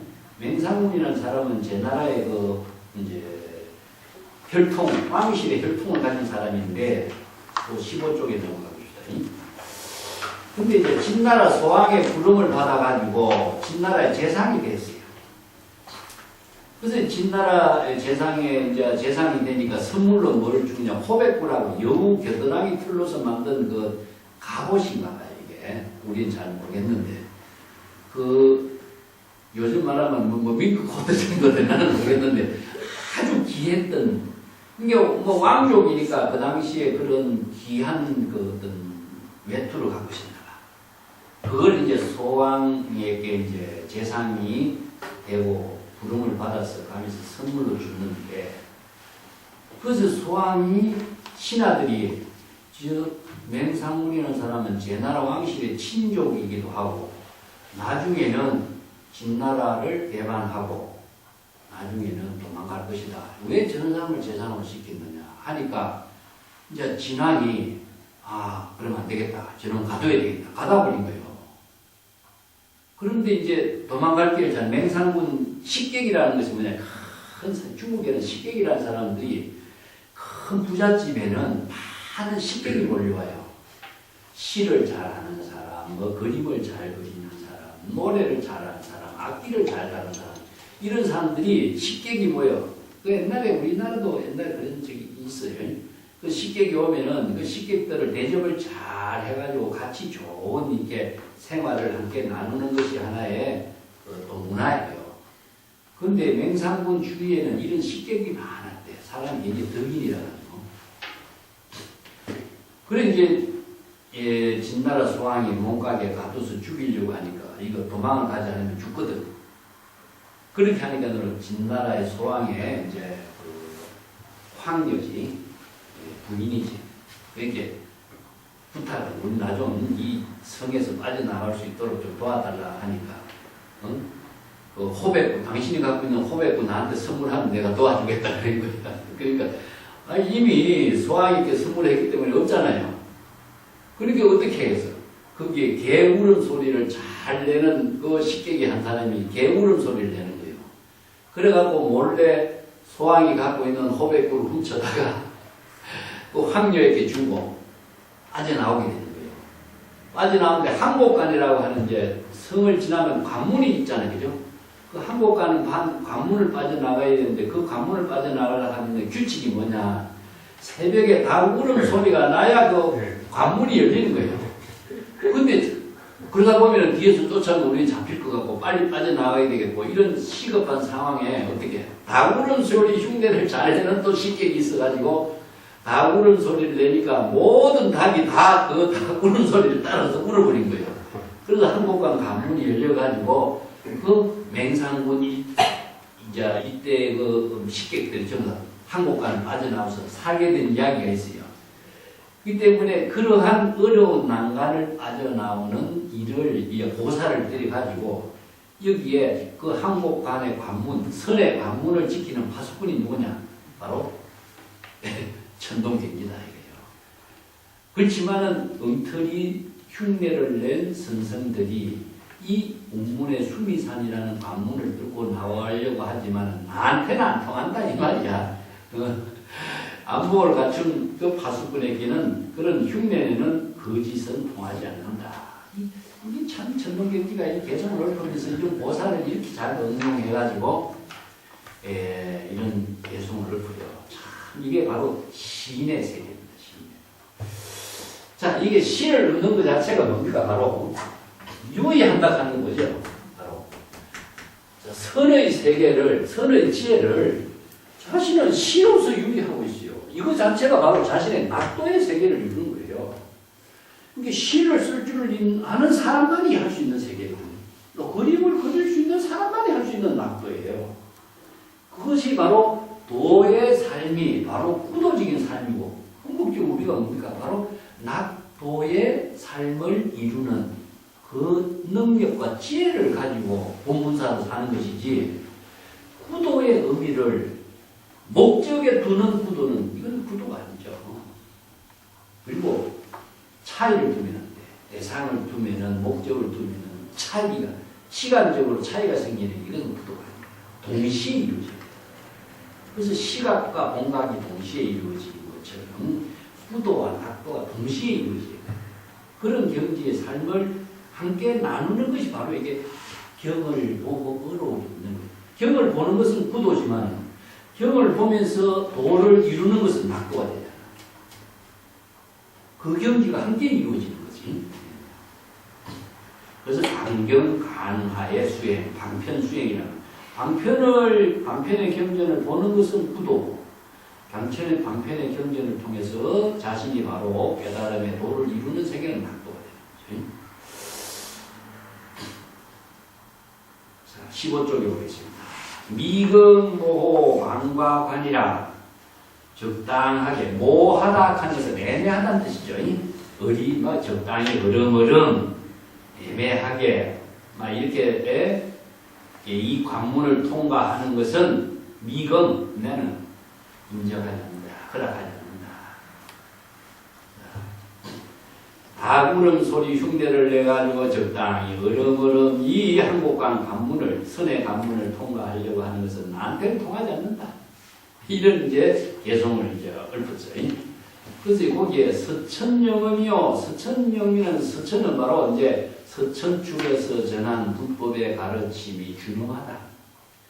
이 법이라고 하는 것은요, 사적인 모든 사고가 대입할 수가 없잖아요. 그래서 법의 문이라고 하는 것, 이것이 바로 서천 법의 균형함. 그래서 이제 정법이라는 말이 있어요. 정법의 문은 사법이 통과할 수가 없다. 뿐만 아니라 외도법도 통과할 수 없다. 이런 말이죠. 그래서 외도적인 사고를 가지고 정법의 문을 통과할 수 없다. 그래서 정법의 문은 이것은 여법이다. 여법. 그래서 법이라고 하는 것은 사적인 감정이라든가 중생심이 통과할 수 없는 경지다. 그래서 준엄하다. 이어서 서천의 영은 무엇이냐 하면 정법의 법령을 말합니다. 정법의 법령. 서천의 불법의 명령이 아주 준엄하다. 이렇게 해서 이제 차를 평참했어요. 16쪽의 평참이 나옵니다. 이 개송에 대한 이제 만송선사의 해설인데, 만송선사가 진동갱지선사의 개송에 대해서 다음과 같이 이제 해설을 해봤다. 그대가 나에게 한 생각의 망념을 일으키지 않아도 허물이 있는가, 허물이 없는가라고 묻는다면 나는 곧 1자의 수미산을 제시해서 1자라는 것은 여기서 본래 그 자리이기 때문에 본래는 뭐를 말해요. 이런 언어가 굉장히 번역하기 어려운 언어예요. 그래서 한자로 번역하면 이건 뭐 정확하게 어떻게 번역해야 될까 이제 그래서 나는 이제 의역으로 해놨어요. 수미산을 제시해서 그대의 면전에 제시하도록 하겠다. 수미산을 그대의 면전에 제시하도록 하겠다. 운문선사가 수미산이라고 설한 그 법문으로 생사해탈의 이익을 체득하도록 한 것은 진실로 북보시가 인색한 것이 아니었다. 자, 생사해탈의 깨달음을 이루는 이익이니까 이것이 얼마나 큰 법보시냐. 그래서 연가의 생각선사가 정도가에 크게 보시하는 문을 활짝 열었기에 옹색함이었다. 그래서 문이라고 하는 것은 이게 우리가 창문의 문이 아니라 바로 본래 면목을 말합니다. 육근의 문이라든가 모든 이게 문을 자, 범어로 수미산은 묘고산이라고 번역하는데 네 가지 보배로 이루어졌기 때문에 미묘하다라고 하고 수많은 산봉우리 위에 우뚝 솟아있기 때문에 높다라고 했다. 높다라고 하는 거죠. 이 묘라고 하는 것은 항상 불가사의 미묘한 그런 이름입니다. 질문한 수행자가 그대가 만약 스스로 운문선자가 설한 수미산이라는 부분을 깨달아 체득해서 긍정한다면 나는 후손으로 그 수미산의 본래 면목을 본래 면목이라는 수미산을 선물을 부여하는 겁니다. 할 것이다. 라고 개성을 얻었다. 근데 이제 사실상 이게 법문을 수미산이라는 법문을 아무리 제시했을지라도 자신이 그걸 발심 수행해서 긍정해서 수용하지 못한다면 그 선문을 받아들이는 건 아니죠. 그리고 선물을 받아들인다고 할지라도 선물이 원래 부족되어 있는 선물이지 주는 거 받는 건 아니잖아요. 그죠? 그렇기 때문에 이것을 불교에서 이제 신이란 말에 의미가 여기 있어요. 신이란 말은 자신이 확인하는 겁니다. 자신이 절대 긍정으로 확신하는 거예요. 자신에게 부족되어 있다는 사실을 자신이 확신하는 것이 자신이 바로 그것을 신수하는 거예요. 그래서 이제 신수봉행이라는 말을 써요. 그래서 불교의 신이라는 글자는 정말 독자성을 갖고 있어요. 신수. 남에게서 받는 것이 아니고 다른 종교는 처음에 남이 주는 종교잖아요. 그죠? 누가 제공해서 받는 것이고 복도 주서 받는 것이고 보살피 주서 받는 것이고 은혜를 주서 받는 것이고. 근데 불교는 본인이 본래 부족되어 있는 사실입니다. 본래. 정법이라는 것은 본래 부족되어 있는.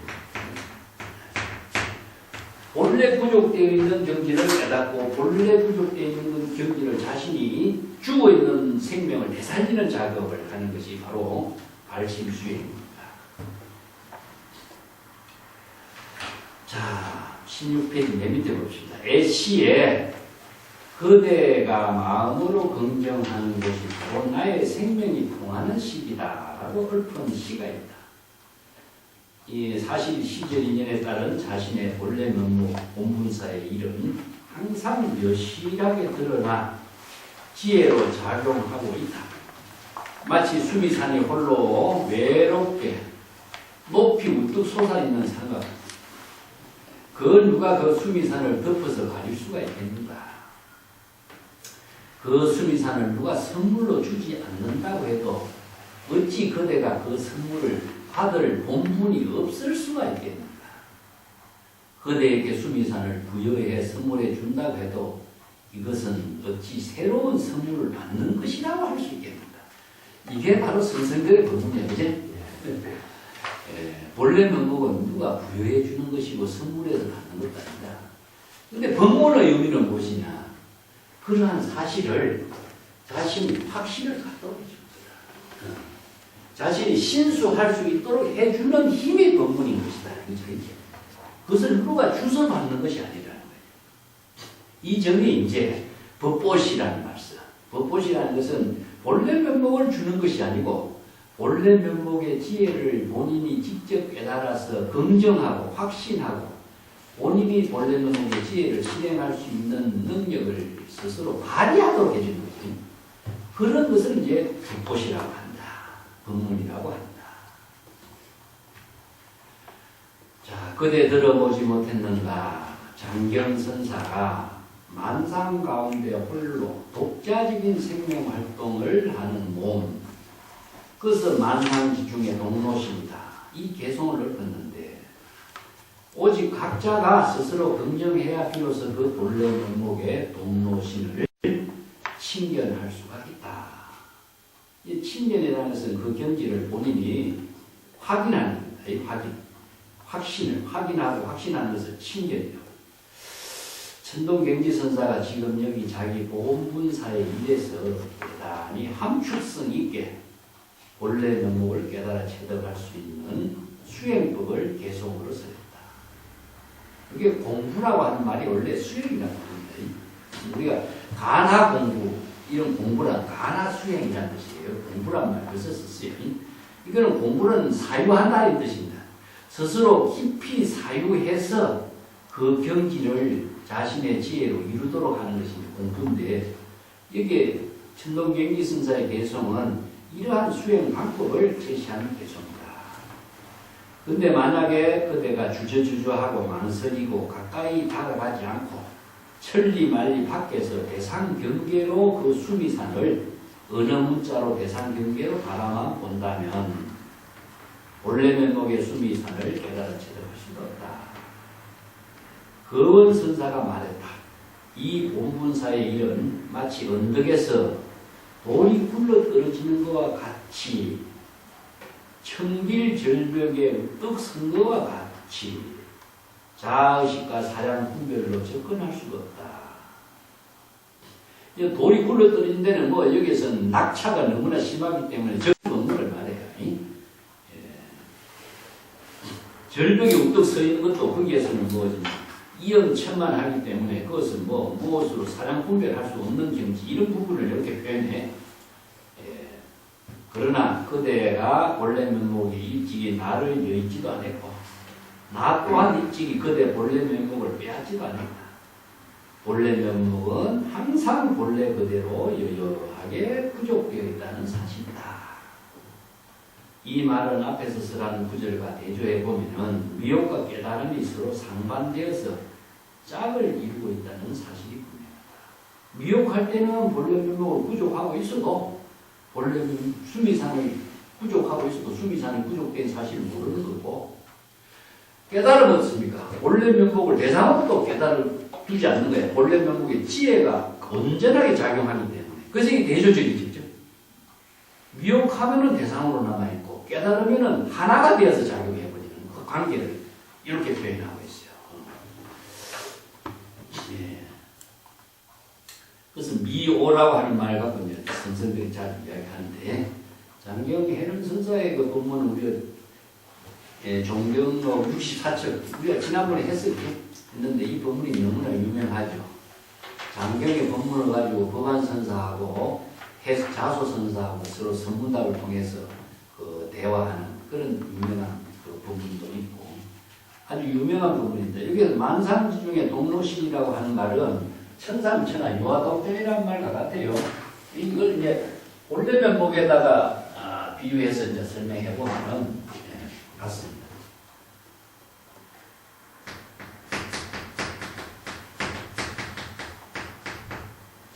본래 면목은 본래 부족되어 있다 이 뜻이거든요. 본래 진여라는 뜻입니다. 본래 진여의 지혜가 부족되어 있는 것입니다.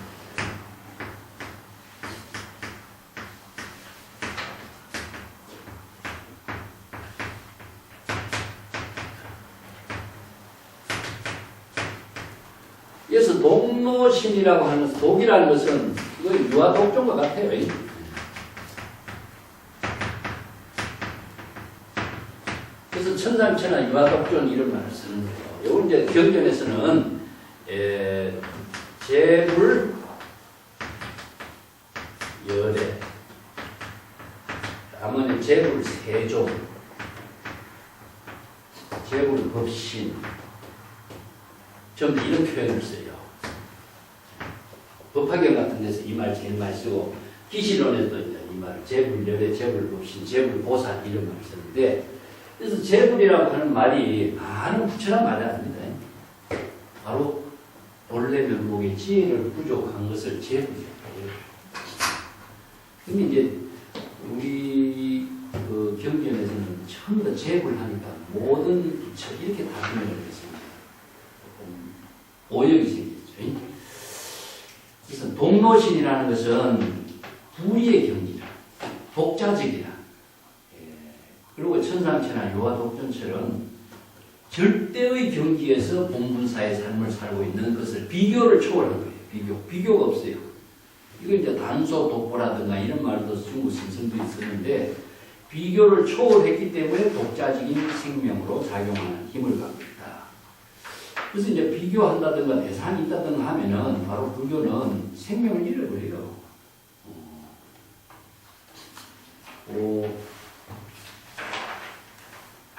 예를 들어서 그 방구사의 그 유명한 부분이 있죠, 그죠? 만법과 짝이 되지 않는 자, 만법 불여자인데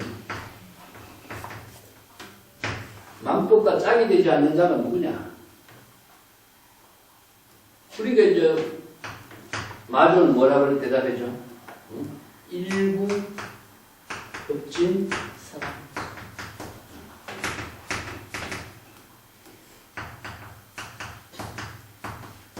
이런 말. 그대가 한 입에 동정어 물을 다 삼킬 때 이야기해 주겠다. 그래서 대라는 거예요. 그대가 동정어 물과 하나가 되었을 때 스스로 그 경지를 이루게 된다. 이런 말이거든. 이 때문에 법계와 하나 된 경지가 바로 동로신이고 바로 만법과 짝이 되지 않는 것은 독자적인 지혜로 만법과 하나 이거 기실론에서 법계 일상이라고 그러는데 법계와 하나된 경지에 안목을 갖추었을 때 스스로 그 경지를 이루게 된다 이런 말이에요. 자, 18쪽에 넘어갑시다. 경전 가운데에 수미산은 물속에 향수에 들어가 있는 부분, 잠긴 부분이 8만 유순. 유순이라는 것은 이제 그 단위를 표현하는데 엄청난 그 이제 단위를. 물 밖에 나온 부분도 8만 유순. 사갈용왕이 거주하는 곳이 사갈봉이 사갈해가 아니면 능이 그 수미산을 감싸지 못하니. 이게 수미산 주위에는 전부 다 향수에 쌓여진 거예요. 이렇게 이제 수미산을 설명하고 있다. 수미산이 이미 고금의 흔들림이었고, 고금이라는 것은 시간을 통해서 흔들림이었고, 여여부동의 경지고, 굴은 또한 가고 오매 항상 무심하고 한가롭다. 자, 수미산은 본래 면목을 상징하는 거다 이 말이다. 여여부동한 경지다. 그래서 동산양계천사가 청산은 배군의 아비요 배군은 청산의 아들이니 배군이 하루 종일 청산을 의지하고 있어도 청산은 전혀 그러한 사실을 알지 못한다. 천동선사는 뛰어난 재주로 수미산은 바다같이 넓고 구름같이 한가하다라고 읊었으니 그 지의 안목이 절묘함이 극진하다고 할 수 있다. 지금 여기 시절 인연의 자기 본분사를 본래 면목, 즉 수미산의 지혜로 실행하는 일에 한 생각에 망념이 일어나고 소멸하는 일이 용납될 수가 있겠는가? 자, 일어나고 일어나지 않는 경지까지도 초월된 경지가 본래 여여부동의 수미산이라. 그래서 푸른 바다는 넓고 흰 구름 한가롭다. 들것 하나라도 그 수미산 본래 면목의 사이에 붙이지 말라라고 합니다. 이 말은 설두선사가 벼감록에 한 말이죠. 눈에 모래알 하나라도 붙으면 본래 면목의 지혜와 동참할 수가 없다 한 말과 같다. 만약에 수행성들이 소양 공문선사의 돋보시가 인색하지 않았다고 논의하는 것도 역시 눈에 수미산이란 말이 대상 경계로 붙어 있는 것이라고 합니다. 자, 많은 수행상들이 수미산의 법문에 참된 진실을 자신이 깨닫지 못하고 수미산이란 말을 의식의 대상에 두고 이렇고 저렇고 하는 것은 눈에 티끌 하나 들어가는 것 같다. 대상 경계를 두고 있는 것 같다. 이런 거죠. 19쪽이면 갑시다. 사갈해는 사갈라 화매라고 해요. 짬바닥 물로 이루어졌다. 그래서 이제 그 대용왕이라고 하는 사갈라 용왕이 여기에서 이제 있다. 사갈라 용왕이 근처에 살고 있는데 사갈라 용왕이 바다에서 한번 뛰어오르면은 천지 근본이 조용하게 된다 이런 말씀이에요. 근데 사갈라 용왕을 잡아보는 새가 있죠. 금시조 했어요. 금시조. 그 서늘하게 가끔 등장해. 그 보면 참 모든 대상은 다 대상에서 초월할 수 없는 경지를 불교의 세계관에서 제시해놨습니다. 동산양계선사의 개송은 동산유록에 전하고 있는 유명한 이야기인데 그 동산유록보다도 그 밑에 조당집에 은산선사의 그 개송이 있어요. 청산은 배군의 아비요 배군은 청산의 아들이니 배군이 종의 청산을 의지해도 청산을 알지 못하니 이러한 작용 중의 뜻을 알고자 한다면 조금도 서로 청산과 배군을 차별 분별심에 두지 마라 이런 의미예요. 청산과 배군을 두 개의 배용으로 작용하고 있는 그 경지가 바로 만야의 지혜다. 이거 선과 청산과 배군 이것을 대상의 의식의 언어를 품으면 차별성이 떨어진 것이다. 그렇기 때문에 틀것 하나라도 수미산이라는 언어나 문자나 사량 분별을 대상 경계로 두지 말라. 그런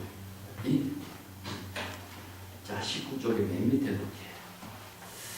천동 갱지선사를 푼 수미산의 개송은 돌과 돌이 서로 잘 맞아 잘 조화를 이루고 불이 법문에 불의의 경지에서 임하죠.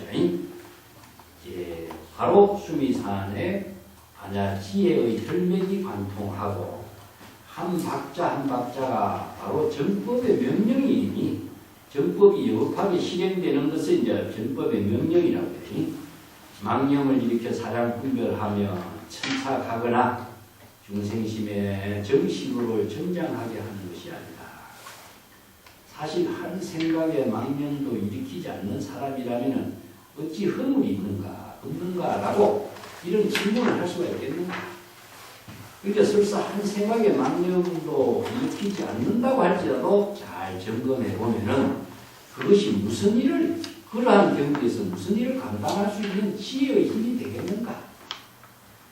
자, 이것은 지혜가 없는 소리야. 지혜가 없는 소리.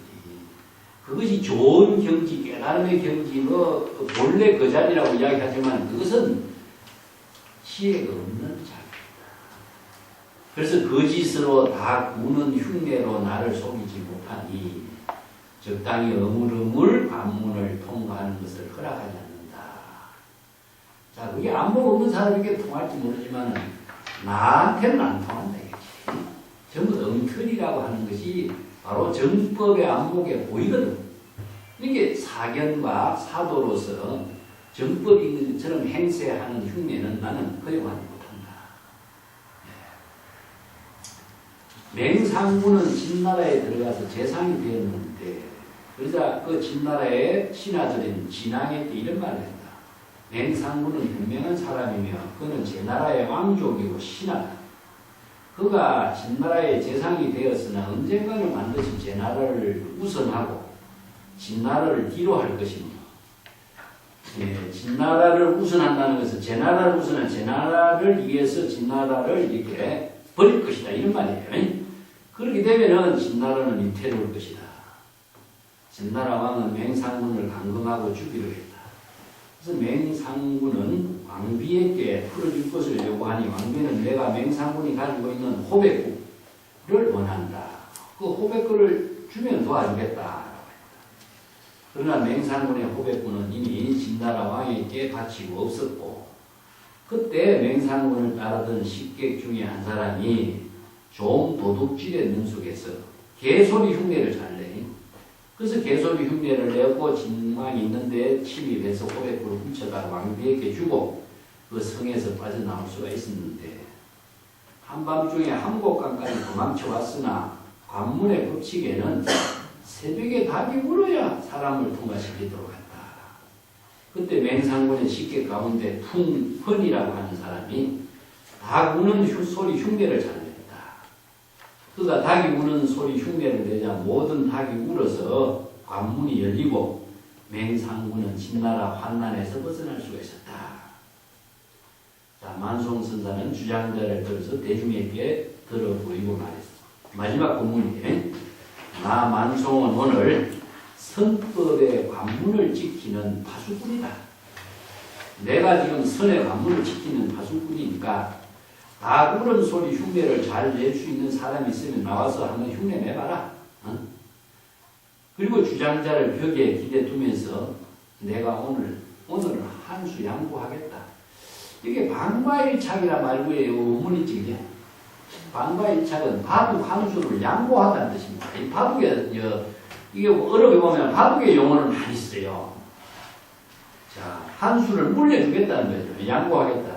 이건 뭐냐면은 이제 주장자를 이렇게 들고서 있으면 주장자의 파수꾼으로서 한 사람도 정법의 안목을 갖추지 않은 사람은 통과 안 시키는데 만송이 오늘은 주장자를 벽에다 걸쳐두고 주장자를 벽에다 기대두고 방과일착 내 한 수 양보하겠다. 오늘 여러분들이 그동안에 수행해왔던 자신의 안목을 마음껏 드러내봐라. 네. 그들이 이런 기회가 있을 때에 자신의 독자적인 안목을 마음껏 드러내지 않으면 언제 드러낼 수 있겠느냐 이거예요. 그들이 마음껏 드러낼 수 있도록 나는 오늘 내가 바둑 한 수를 지금 양보한 상태에서 지켜봐 주겠다. 이게 뭐냐면 스승이 제자들을 응시한다 그래요. 응시. 지켜보는 겁니다. 이게 부모가 자식들의 모든 일을 뒤에서 지켜보는 것 자체는 뭡니까? 응원하는 거예요. 그것이 바로 이제 뒤에서 보이지 않는 힘을 이렇게 수행자에게 주는 거예요. 그것을 방과일착이라는 말씀.